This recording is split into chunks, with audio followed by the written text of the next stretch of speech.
Good morning. In this second lecture on heat exchangers, we are going to discuss about the two methods of heat transfer analysis in the heat exchangers.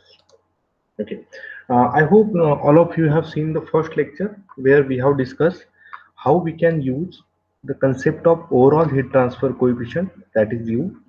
Then how we can use the concept of that fouling factor. Okay, and with that fouling factor, how we can put the factor, that is RF, that is the resistance offered by fouling, in the calculation of heat transfer coefficient, that is overall heat transfer coefficient U in the heat exchangers. Okay. Then in the previous class, we have seen the different classification of the heat exchangers. That what is the parallel flow heat exchanger, what is counter flow heat exchanger, what are recuperators, what are regenerators. Okay. Uh, then after we have seen few applications of the heat exchangers also. Okay, and I think I have discussed one or two problems where we have seen how we can calculate U and how we can incorporate this fouling factor in the calculation of U. Okay, so today now we will proceed for the two different methods of analysis of the heat exchangers. Okay, so the first method, that is a popular method and very easy method, that is called as LMTD, log mean temperature difference. Second method is called as effectiveness NTU, that is number of transfer units method. Both of these methods are useful in the heat exchanger analysis, but actually the utility of both the methods is a bit different. Okay, so the first method, that is LMTD, is used to select the heat exchanger that will achieve a specified temperature change in the fluid stream of known mass flow rate. Okay, so the first method is for selection of the heat exchanger. Okay, and if this method can be used if you know the specific temperature, that what should be the inlet outlet temperature of the fluid and what are the inlet temperatures of the fluid which are available. Okay, and if you know the mass flow rate, it means that if you know these things, that what exactly you required. Okay, so based on those requirements you can select the heat exchanger with the help of LMTD method. And the second method, that is called as effectiveness NTU method. This method is like one universal method, and with the help of this method, you can predict the outlet temperatures of the hot and cold fluid stream in a specified heat exchanger.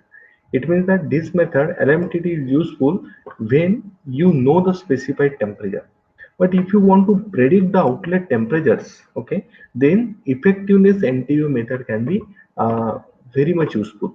In fact, LMTD method is also can be used for this estimation of the outlet temperature, but this method will be a little tedious method for this purpose. Okay, that's why for the purpose of the outlet temperature distribution, we will rely on effectiveness NTU method only. Okay.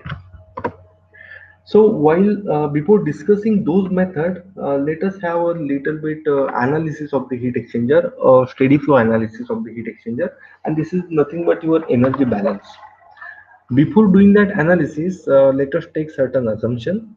The first assumption will be that almost all the heat exchangers in the analysis we consider as a steady flow devices. Then we consider the kinetic and potential energy changes are very negligible. Then we will consider the average specific heat of the different fluids. Axial heat conduction along the tube is usually insignificant. That's why we will neglect this in the analysis, and we consider that the insulation is perfect. Okay. So I hope that you understand what I mean to say the insulation is perfect. For example, if I am going for the concentric tube heat exchanger like this, like these are the double tube heat exchanger, one fluid is flowing inside this tube and another fluid is flowing in the annular space here. Okay, so this there will be the net heat exchange in between these two fluids which are separated by this thin wall, thin tube. But this part, that outlet surface of the outer tube, I must insulate so that there should not be any heat loss to the outside environment. So in this entire device, I am considering the perfectly, but there is a perfect insulation. So there is no heat losses. So taking these assumption, now the analysis become very simple. That analysis will involve the first law of thermodynamics only, that is the energy balance. Okay, and how we can do so, as I told you here, that one fluid is flowing inside the first tube and one fluid is flowing inside this annular space. For example, this is say hot fluid which is flowing in the annular space, okay, for example, and the cold fluid which is flowing in the inner tube, right? So we need to write the energy balance for both the things. We will write the energy balance for this fluid which is in the inner tube, and let us write the energy balance for this outer tube also. While writing the energy balance for the inner tube, I will consider the mass rate of this inner fluid. Okay, then temperature drop, or I will say the temperature increase means delta T in the this inner section, and I will consider the Cp of this fluid only. Okay, it may happen that in actual practice both the fluids are different. For example, water and oil. In certain cases, there could be air and water, like that. Okay, so energy balance will be for the cold fluid, that subscript C is used to show there is a cold fluid. So for the cold fluid, suppose for the cold fluid I am using subscript C. For the hot fluid I am using subscript H. Okay. Then I will use this notation that MC, that is the mass flow rate of the cold fluid, mass flow rate of the hot fluid. This is the specific heat of the cold fluid, specific heat of the hot fluid. This is the Tc, that is the temperature out of the cold fluid, temperature Th out, that is the temperature out of the hot fluid, temperature of the cold fluid at inlet, temperature of the hot fluid at inlet, like that. So let us write the energy balances. So Q, that is the amount of heat taken by the cold fluid, is mc into delta T. So this is mc, that is the mass flow rate of cold fluid, Cp of the cold fluid, temperature out of cold fluid minus temperature out, temperature in of cold fluid. Similarly, you can write the energy balance for hot fluid, that is amount of the heat. This heat is given by the hot fluid to the cold fluid, or I will say the heat loss of the hot fluid. So that is equal to mh, that is mass flow rate of the hot fluid. Okay, then cp, that is the that cp specific heat of the hot fluid, and temperature difference in the hot fluid, that is th in minus th out. Okay, now in this case I will use one more term that I will call as the heat capacity rate. Okay, what is that heat capacity rate? So I'm considering CH is the product of MH into CPH, okay, and CC is the product of MC into CPC. So this I will call as heat capacity rate for the hot fluid, and this will be heat capacity rate for the cold fluid. Okay, the heat capacity rate of the fluid stream represents the rate of heat transfer needed to change the temperature of fluid stream by 1 degree Celsius as it flows through the heat exchanger. So this definition is same to your definition of the CP. Only thing is that I am multiplying this by the that mass flow rate of the fluid. Okay. So we are going to use the heat capacity rate in the subsequent calculations. So that's why these two things are important to understand. So whenever we do the analysis of the heat exchanger, we will use the term CH and CC. Okay. Now in this case, you need to note few things while using CH and CC. So the most important thing, this actually according to the definition of the heat capacity rate only. In the heat exchanger, the fluid with a large heat capacity rate will experience the small temperature change. Okay, and the fluid with small heat capacity rate will experience the large temperature change. Okay, therefore, what will happen if I keep the other parameters of the heat exchanger unchanged, and if I only vary the heat capacity rate. So for example, if I double the mass flow rate, okay, if I double the mass flow rate of the fluid while leaving everything else unchanged, will have the temperature change of the fluid. Okay, so this is what the important aspect while designing the heat exchanger, right? So now how we can use this in actual in example that we are going to see while solving the numerical. Here now we can reduce that energy balance with using these two definitions, that Q will be equal to Cc, that is the heat capacity rate for cold fluid, into temperature difference of the cold fluid, and Q for the hot fluid, that is I am writing Ch, that is the heat capacity rate for the hot fluid, into delta H, that is delta Th. that is the temperature drop, or temperature drop in the hot fluid. Okay, the heat transfer rate in the heat exchanger is equal to the heat capacity rate of either fluid multiplied by temperature change of that fluid. Okay, this is evident from these definitions. The temperature rise of the cold fluid is equal to the temperature drop of the hot fluid. This is possible. This is possible is when the heat capacity rates of the two fluids are equal to each other. If it is so, then only it is possible. And heat capacity rate doesn't depend only on the specific heat; it depends on the mass flow rate also. So that's why if in the both the fluids, if the both the fluids are same, if the mass flow rate of both the fluid is same, okay, in that case, then it is possible that the temperature rise of cold fluid is equal to temperature drop of the hot fluid, and that we can consider that is the one of the ideal cases in the heat exchanger. Okay. So now let us see certain common configurations of this heat exchanger. So these two configurations we are going to extensively use. That is the tube in tube heat exchanger or the double pipe heat exchanger or double tube heat exchanger. So the first combination, as I discussed there in I think in the previous class, that we called as parallel flow, and another is the counter flow. Okay, in case of the parallel flow, you can see the hot fluid direction is like this, which is entering in the inner tube, whereas the cold fluid, that cold fluid is entering in the shell or in the annular space. Okay, and the direction of the cold fluid is also same as that of hot fluid. As both the directions are same, we can consider this as a parallel flow heat exchanger. Right. Now, important is that how we can you can draw the temperature profiles in this heat exchanger.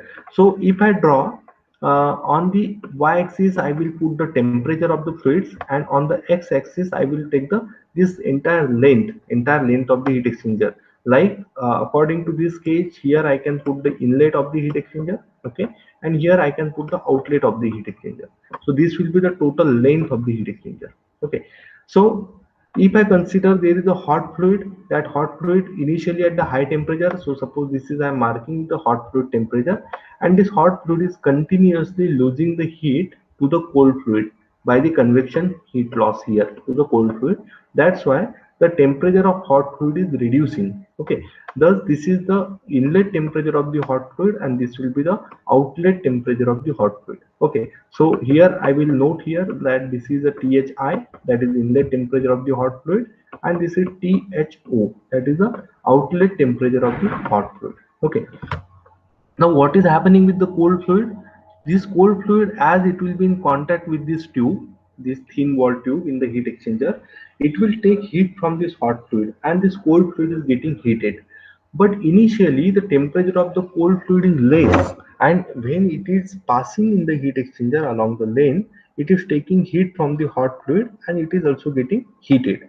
That's why I can put the initial temperature or the inlet temperature of the cold fluid is less. So here I will note this as a TCI, that is the temperature of the cold fluid at the inlet, and it is now increasing and up to what? So TCO. So this will be the outlet temperature of the cold fluid, right? So this is called as a temperature profile in the parallel fluid exchanger, like both the fluids are having the same direction, okay, are having the same direction, so hot and cold fluid. So this is the case with the parallel flow heat exchanger. Now let us see another case where there is a counter flow heat exchanger. So in the counter flow heat exchanger, you can see the hot fluid direction I am keeping same, that is in the inner tube, but I am changing the direction of the cold fluid. Now the cold fluid is entering from opposite direction, and the direction is counter to each other. Now because of this, what happens? The hot fluid, like this hot fluid, if I draw again the same graph like the temperature versus length, so this will be the length, this will be the inlet, okay, and this will be the outlet of the heat exchanger, this is the length of the heat exchanger.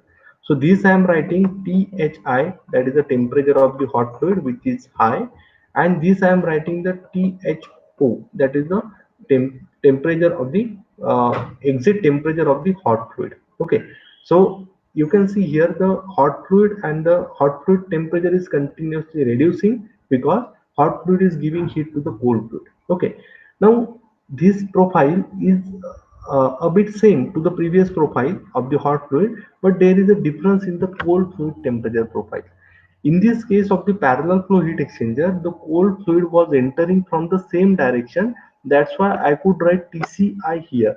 But in case of the counter flow, now I need to write TCI here because the direction of the flow is now changed. So TCI, and it is getting heated to the TCO. This will be the TCO. Okay. Now why it is important to understand here, because in the any method, maybe LMTD, maybe effectiveness NTU method, we are going to use the same nomenclature. Like THI will be the inlet temperature of the hot fluid, THO will be the outlet temperature of hot fluid, TCI inlet temperature of cold fluid, TCO outlet temperature of the cold fluid. Now here I am writing delta T1. Okay, and what is the delta T1? Is the temperature difference between THI and TCI. So if I write this in the equation, that is what is delta T1? It is THI, okay, THI minus TCI. Okay, this is delta T1. But what will be delta T1 here in the counter flow heat exchanger? So delta T1 will be equal to THI minus TCO minus TCO. Okay, so you see the difference. Here delta T1 in the parallel flow heat exchanger is THI minus TCI, but in case of the counter flow heat exchanger, I should take THI minus TCO. Okay, similarly here I am writing delta T2, and what is the delta T2 in the parallel flow heat exchanger is the difference between these two, that is THO minus TCO. Okay, and here in the counter flow heat exchanger, delta T2 will be THO minus TCI. This is the basic difference between these two configurations and their nomenclatures. Okay. Now there are two special kind of the heat exchanger. Okay, so look at these two sketches for 1 minute, and you point out what is the difference and why these are called as special. Okay, so these are special because there is a phase change involved in this heat exchanger. The first configuration is called as a condenser, okay, and the second configuration is called as a boiler. In both the cases, the heat capacity rate tends to infinity, okay, because there is a huge amount of the heat transfer is taking place, but which is at the constant temperature, right? And there is a phase change occur. Like what happens in the condenser? So again I am drawing the same, that temperature on the y-axis and the inlet and outlet section here, and this is the length of the heat exchanger. So condensation occurs at the constant temperature. So if I consider this is a condensing fluid, so this is the condensing fluid which is entering to the heat exchanger at the high temperature, but now this is changing the phase. Okay, and this is the condensing fluid at the high temperature, and it is continuously giving heat to the another liquid, that is the cold fluid, which is supplied from the inlet here and outlet here. Okay, so you see what is the difference between the temperature profile in the previous case and this case. In this case, of the in generally used heat exchanger or double tube parallel flow or the counter flow, you can see both the temperature profiles are varying. Okay, why? Because the that temperature of the both the fluid streams are getting changed in the parallel flow also and in the counter flow also. But this is not the case with the special type of the heat exchanger, that is condensers or the boiler, where one fluid is changing the phase at the constant temperature. So if it is a condenser, it is changing the phase of this condensing fluid at the high temperature, and if it is the case of the boiler, it is changing the phase here. This is the boiling fluid at the constant temperature. So here it is continuously giving the heat to the cold fluid. That's why the temperature of the cold fluid in the condenser is getting increased, but there is a phase change occur of the condensing fluid at the constant temperature. Okay, which you might have learned there in the power plant engineering, right? Here also, this also you might have learned in the power plant engineering, in the concept of the boiler, that boiling takes place at the constant temperature and there is a phase change occur. Okay, so this is the boiling fluid where there is a phase changes occur, and this is the hot fluid This hot fluid is continuously giving the heat. Okay, thus the temperature of the hot fluid is reducing, whereas boiling fluid temperature is constant, but there is a phase change occur. Right. So what happens actually in both these cases? Ordinary fluid absorb or release the large amount of heat essentially at a constant temperature during phase change process, and these two are the popular example. Okay, so you people must be very well familiar now with these four sketches. These two sketches are for the tubing tube heat exchanger in the parallel flow and the counter flow arrangement. Okay, and these two sketches are for condenser and the boiler, and all these cases sketches are showing you the temperature distribution, or I will say the temperature profile of the fluids in the heat exchanger. Okay, so now after this energy balance, so let me just summarize what we learned this in this energy balance. So in the analysis we learn this basic terminology. Okay, then we have learned how we can use the first law of thermodynamics for the energy balance in the hot and the cold stream. Then we have learned a new parameter that is called as heat capacity rate, and we have seen this important factor, that how the heat capacity rate is important in order to size the heat exchangers. Okay, then we have seen the commonly used configuration, that is parallel flow, counter flow, and condenser and the boiler. Okay, so now let us move towards the LMTD method, that is a log mean temperature difference. So for that method, I am simply using one equation, that is nothing but your again the same Newton's law of cooling, that Q is equal to HA delta T. Instead only using H, now I am using the overall this heat transfer coefficient U, then surface area of the heat exchanger, and into delta Tm. So this delta Tm is nothing but your LMTD. Okay, log mean temperature difference, which now we will discuss. The temperature difference between the hot and cold fluid varies along the heat exchanger, as I have discussed this in the previous two slides, and it is convenient to have the mean temperature difference. Okay, now we can go with the AMTD method also, but with the help of the AMTD, that method is not so perfect, because the temperature variation in the heat exchanger is not the linear temperature variation, it is following some logarithmic path. Okay, so as it is like this logarithmic, in order to get certain reasonably accurate solution, instead of AMTD, let us go with the LMTD method. Okay, so here in the analysis, I am considering one parallel flow heat exchanger, and this already I explained to you that what we can take like THI in, TC in, then TH out, and TC out. Okay, delta T1 is the temperature difference at the inlet, and delta T2 is the temperature difference at the outlet. Okay, so if I write the equation in terms of the del Q, that is a rate of heat transfer for the hot stream, I can write minus ms cph into dth. This negative sign is for the fluid which is taking heat. Okay, and this is del q that I am writing for the cold fluid. Okay, so the one fluid is taking heat and one fluid is losing heat.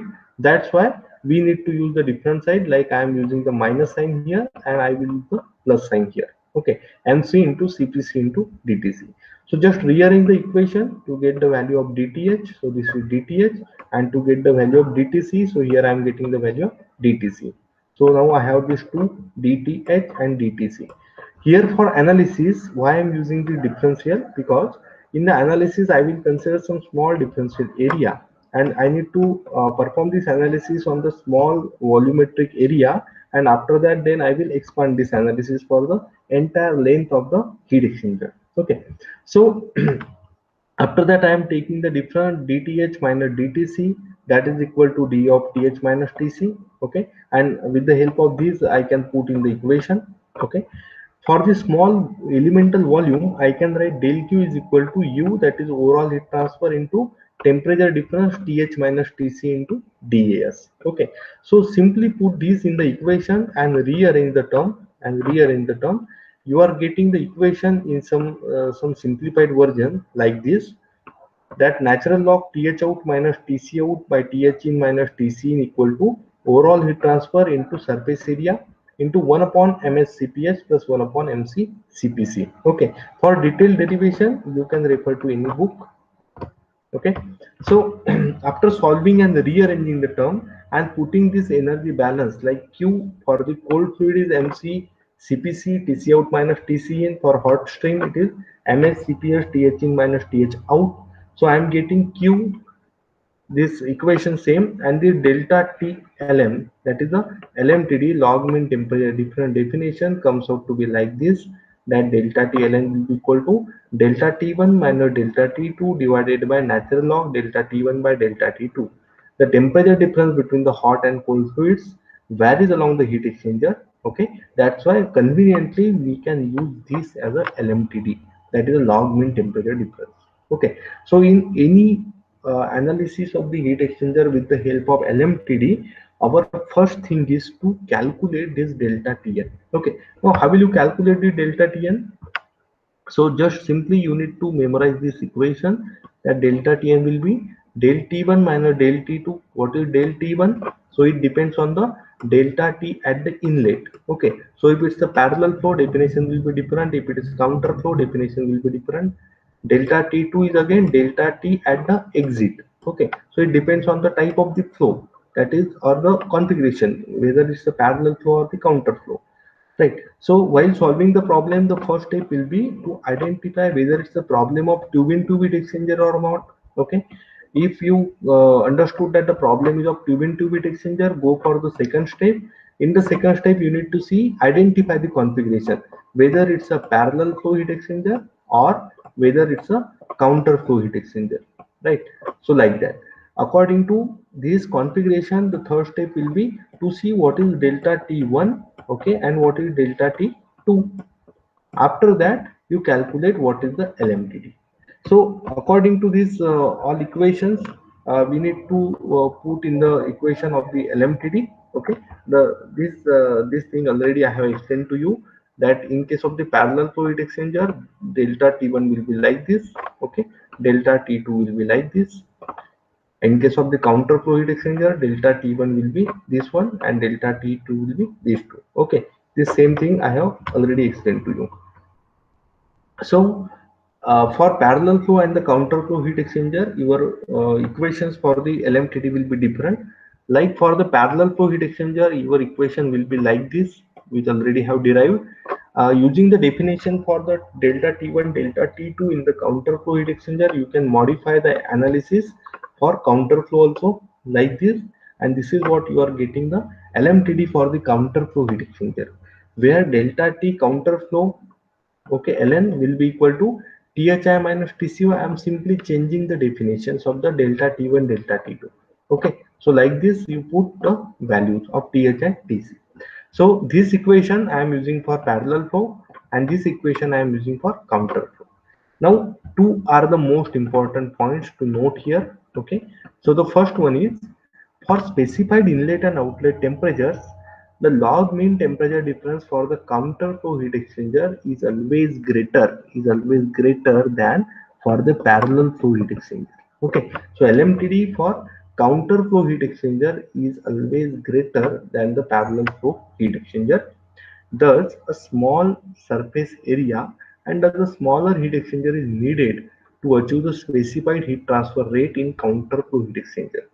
That's why this is the reason that in common practice you can see the counter flow heat arrangements, counter flow heat transfers. Okay, these heat exchangers are there as compared to the parallel flow. That's why counter flow heat exchangers are generally preferred, because their LMTD is more. As the LMTD is more, you are getting the more amount of the heat transfer in the less surface area. Okay.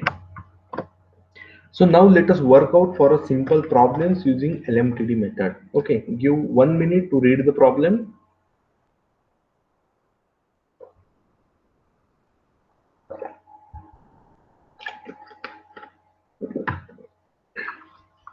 Okay, so let us solve this problem step by step. In the problem it is given steam enters a counter flow heat exchanger. Now in this problem they are actually specifying the flow pattern, that it is a counter flow. In some of the problems you may find that the flow pattern or this arrangement is not given. So based on the temperatures, you need to decide that whether it's a parallel flow or whether it's a counter flow. Okay, so you do the practice, you will understand how you can decide that. So in this problem, a steam enters in this counter flow heat exchanger, dry saturated at 10 bar.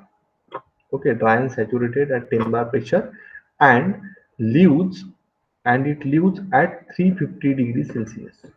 350 degrees Celsius. Okay, so let us draw it, that there is a heat exchanger, that is the tube in tube heat exchanger, that this is the inner tube and this is the outer tube. Okay, the diameters of the tubes are given in the problem, that diameter is 30 mm, and this length of the tube which is given as a 3 meter. Okay, steam is entering from the one end and which is having the 10 bar 180 degrees Celsius. The steam is having 10 bar and 180 degrees Celsius is the temperature.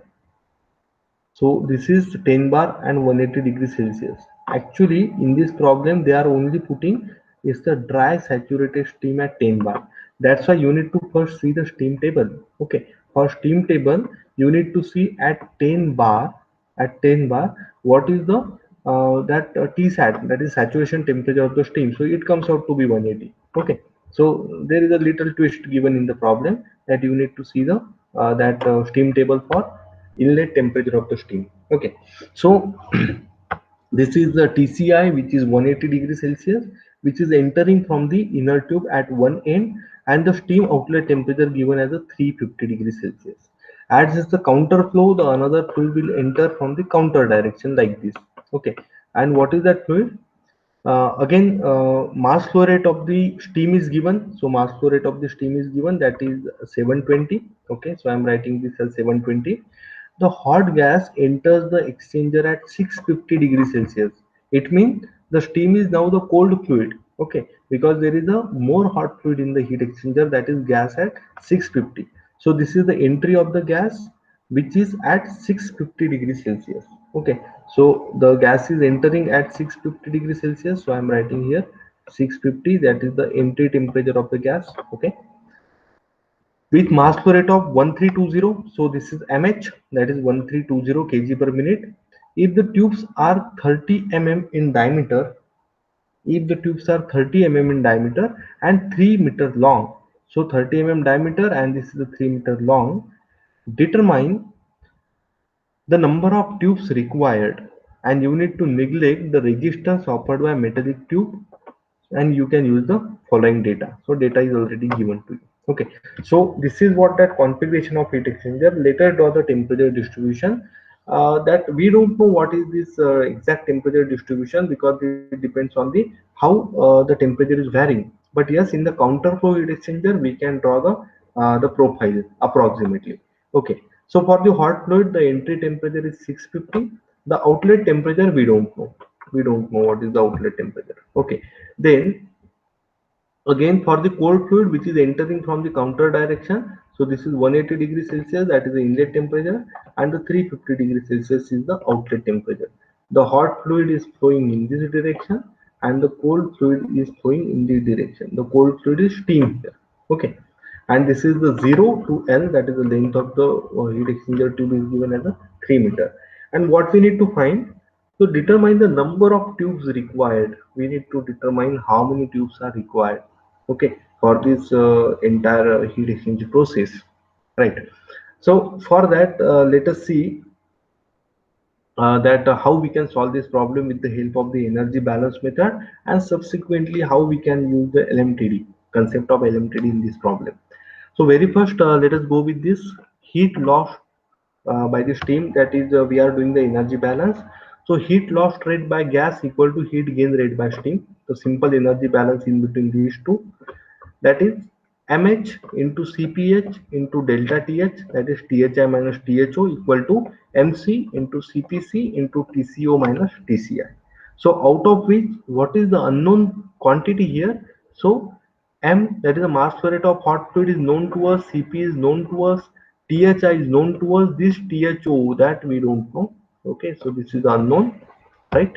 Then Mass flow rate of the cold fluid is known to us. CPC is also known. TCO, that is temperature outlet of the steam, is known. Temperature inlet of the steam is known. So only unknown becomes your hot fluid temperature, that is a hot gas temperature at the outlet.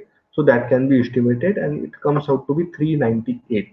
Okay, so here that I can write 398 after the energy balance. You can see this 398 is approximately somewhere above this 350. Okay, so this will be the point somewhere here at the 398 degrees Celsius. Now let us do again that energy balance for the hot fluid, that heat transfer rate.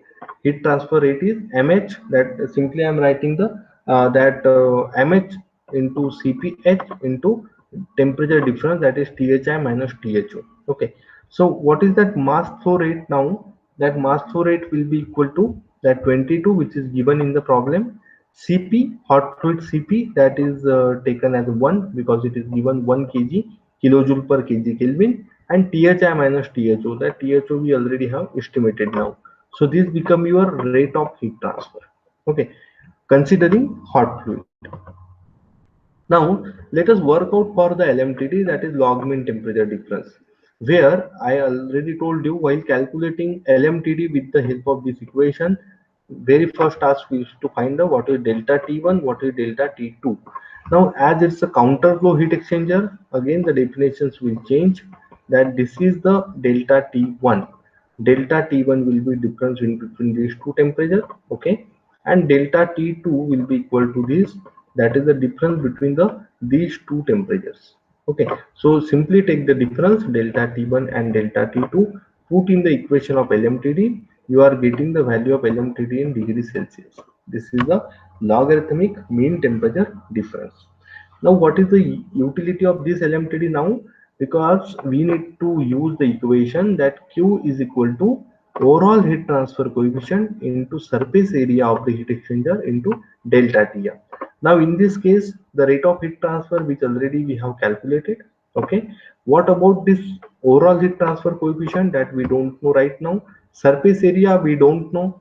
Actually we need to calculate the surface area, then only we can calculate the number of tubes. Okay, and delta Tm, this value is known. So it means now we need to first work out with the value of U, that is overall heat transfer coefficient. Now for overall heat transfer coefficient, you need to refer to the previous lectures, that where we need to use the equation for overall heat transfer coefficient. So which equation now is useful? So let us again move to the problem, and in the problem it is given neglect the resistance offered by the metallic tube. It means that the metallic tube is very thin, and as it is thin we can neglect that conduction resistance offered by the thin tube. Also there is no mention at all of the fouling factor, so we will not consider fouling, and we will consider it's a new heat exchanger, or simply we will neglect that fouling effect. Okay, and that's why we are using the equation of the U, that is a heat transfer coefficient, is this overall heat transfer coefficient, 1 upon Hi plus 1 upon Ho. Ho values are given. Okay, now suppose if these values are not given in the equation or in the problem, then you need to estimate the values of Hi and Ho. How will you estimate? So for that again you refer to the previous lecture, where we need to use the that convection heat transfer in the tube. Okay, so in that case you need to use the empirical correlations for the Nusselt number, like you can use for the turbulent flow the Dieter-Boulter equation here, and you can use the that table given for the annular space of the Ho, so that you can estimate Hi and Ho. With the help of that, now put all the values and you estimate what is the value of heat transfer coefficient, overall heat transfer coefficient. So it comes out to be 176 in this case. So this value simply you need to put here. Okay, all other values are known to you. Now only value unknown will be the surface area. So the surface area is calculated, that comes out to be some 121. Okay, now what is the surface area? So this is nothing but the tube. So for tube the surface area will be pi d into L into n, where n is the number of tubes. Okay, so now the surface area value is fixed, that this much amount of surface area is required. The value of the pi, okay, known. The value of diameter d, which is fixed in the problem. okay, and the length of the tube is also fixed, that is a 3 meter, which is given in the problem, okay, and only unknown will be number of tubes. So number of tubes are 431, okay. So in order to achieve this heat transfer in the particular problem, you require 431 tubes, okay. Now the same problem can be modeled in variety of ways. For example, instead of asking you the number of tubes, I will put that the length of the tube is fixed, and the maximum number of tubes you need to use just are 300, okay. Now you need to tell me that what should be the diameter of the tube, okay. Or if suppose if I fix something, for example, if I fix that the maximum surface area of the heat exchanger should be so and so, and you tell me that what should be the length of the each tube, if the diameter and number of tubes are fixed, okay. And accordingly you can solve this problem in the variety of ways. You can frame the problem rather, right? So this problem is actually a simple problem which is giving you the how we can use the concept of the LMTD. Okay. Now the task which I would like to give to you is you should refer different books to see the variety of the LMTD problems. Okay. You select the problems where these variations are given, that calculations of the different parameter of the heat exchanger, and the variations of these are also given, like HI and HO are not given, you need to estimate those, okay, those problem also. And also you need to add that fouling factor effect, that RF also in the account. So you frame your own problem where all these things are given, and you try to solve that problem, okay. So in the next class we are going to see the multipass and the cross flow heat exchanger, and how we can use the correction factors, right? So in this case there was a single pass only, that there is a single tube, okay, and only heat exchange area is with the single tube only. But in the multi-pass, that we will consider like a shell is like this, okay, and instead of a single pass, there is a two pass like this, okay. So we need to incorporate number of passes, and then after we will put a number of shells also. So those numerical we will see in the next class, okay. So meanwhile you practice more examples. So let us stop here today.